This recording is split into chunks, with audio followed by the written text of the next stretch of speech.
চালু করি। জয় রাধে রাধে। যে আমাদের রাধাষ্টমী কীর্তনের মধ্যে যে কি সুন্দর দোকান বসেছে, কত রকমের দোকান, সব পূজার সামগ্রী, অনেক সুন্দর লাগছে।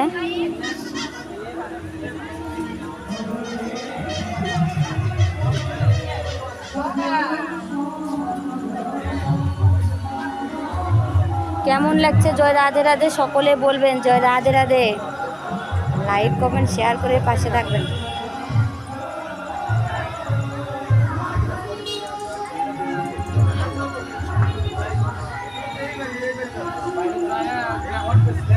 এই দেখুন দুই পাশে কি সুন্দর দোকান বসছে। হরে কৃষ্ণ, জয় রাধে রাধে। হ্যাঁ এই তো ভালো আছে না।